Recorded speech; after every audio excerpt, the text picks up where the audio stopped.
Next, we're going to look at the product theorem. Here it says R sub 1 CIS theta sub 1.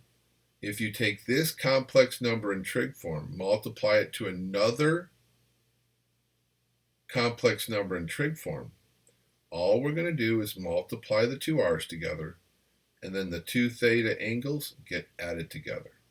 And then we evaluate it. So, for example, if I have 3 cosine 45 degrees plus I sine 45 degrees, 2 times cosine 135 degrees plus I sine 135, there's my two complex numbers in trig form. Write the result in rectangular form. Okay, 3 times 2. We're doing this part. That will be 6. Then we're going to take the 45 and the 135. It says to add the two thetas. There they are being added together. So 6 cosine of 180 degrees plus I sine of 180. Oh, this one's going to be quick and easy.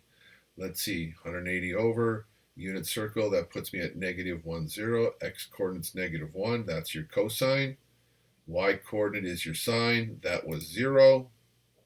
So negative 1 plus 0i multiplied by 6 is negative 6 plus 0i. Notice that they said leave it in rectangular form, so I kept the plus 0i. Next, we have the quotient theorem. It literally does the opposite of this. So when I want to divide two complex numbers, now I divide the two r values. And instead of adding the thetas top down, we're going to subtract top down. So in this example, if I had to find the quotient of 10 CIS negative 60 degrees and 5 CS 150 degrees, it's 10 divided by 5, CIS negative 60 minus 150, or 2 CIS negative 210 degrees. Okay, well, let's see. Negative 210 degrees. Start at 0, clockwise direction, 180. Oh, that puts me at 150, or a 30-degree reference angle in quadrant 2. So evaluate. X is 2 cosine negative 210 degrees, or if you want to put 150 degrees here, that's fine.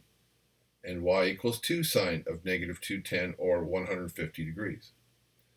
So let's see, we said that's a 30-degree reference angle in quadrant 2. So that one sine, this will be a positive 1/2, because sine's positive in quadrant 2. Cosine will be a negative, and that would be a negative square root of 3 over 2. 2 cancels with the 2 in the denominator. X is the negative square root of 3, and y is 1. Okay, write it in rectangular form. Negative square root of 3 plus I. So again, we had nice right triangle angle to work with, multiples to work with there. 9, now it's calculator. We get ugly angles. 5, denominators of 5 is not special. So let's get this ready for the calculator. 9.3 times 2.7. Just write it out. We're going to let the calculator do the work. 125.2 plus 49.8. Again, let the calculator crunch the numbers. To simplify, this works out to be 25.11. CIS 125.2 plus 49.8 is 175 degrees. It's calculator time. To find my x, it's 25.11 times the cosine 175 degrees. Again, make sure you're in degree mode. And 25.11 sine of 175 degrees, 2.1884807.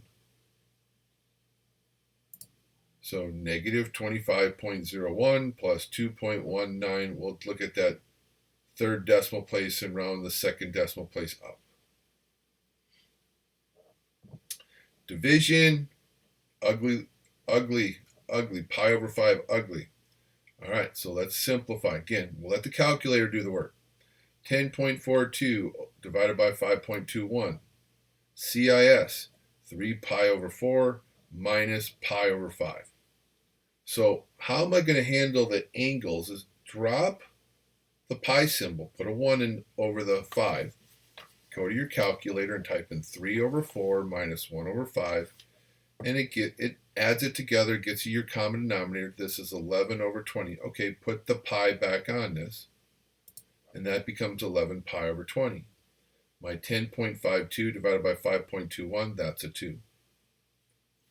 So to find my x and y, back to the calculator commands. All right, now I change my calculator to radians. You can see that right there, radians. So 2 cosine 11 pi over 20. Copied that answer, put the cursor on C, change that to sine, and I get my x and I get my y. So rounding to two decimal places, negative 0.31 plus 1.9, round that up to an 8, 198i. And that's going to wrap up 6.2.